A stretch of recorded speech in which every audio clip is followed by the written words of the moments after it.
Sa kauna-unahang pagkakataon, nagsanib ang Armed Forces of the Philippines at Bangsamoro Islamic Armed Forces. Ito'y kaugnay ng makasaysayang pag-uusad ni Pangulo Aquino ng Sadya Hatra Bangsamoro para sa pagpapaunlad ng bagong estado ng Moro Islamic Liberation Front. May report si Cheska Aguiluz. Sa kauna-unahang pagkakataon, nagsanib ang Bangsamoro Islamic Armed Forces at Armed Forces of the Philippines para sa pagbisita ni Pangulong Aquino sa Maguindanao upang dumalo sa Sadya Hatra Bangsamoro. Ito po yung tinatawag natin na Sadya Hatra Bangsamoro. Ito po yung konkretong socio-economic initiative ni President towards peace.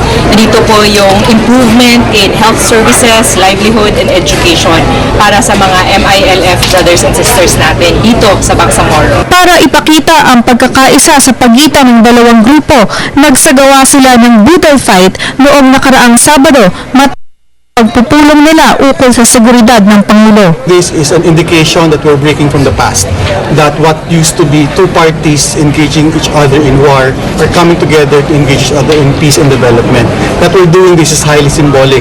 It's really saying that the partnership that was started under the framework agreement will continue to proceed and this time bear fruit in terms of development.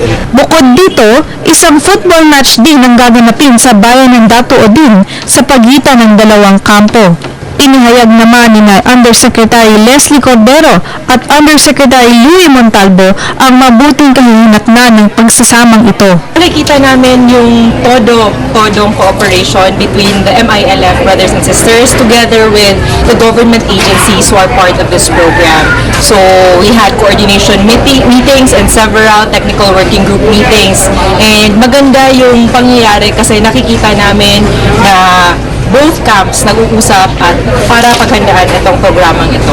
Ang Sadya Hatra Bangsamoro ay isang paraan upang mapabuti ang kalagayan ng mga Muslim brothers at sisters natin at patunay sa mabuting Pangulo para maayos ang issue ng Bangsamoro. Patunay rin yung pagdalo ng Pangulong Aquino ng kanyang seriousness at sincerity para ma-address yung Bangsamoro issue. Kami naniniwala na serious siya sa kaniyang ginagawang pag-address sa Bangsamoro issue sapagkat naintindihan niya marahil na ang root cause ng Bangsamoro issue ay ng Mindanao conflict ay ang Bangsamoro issue, which means that yung solution sa Mindanao conflict ay yung resolution ng Bangsamoro issue. Hindi posisyon ang interest namin.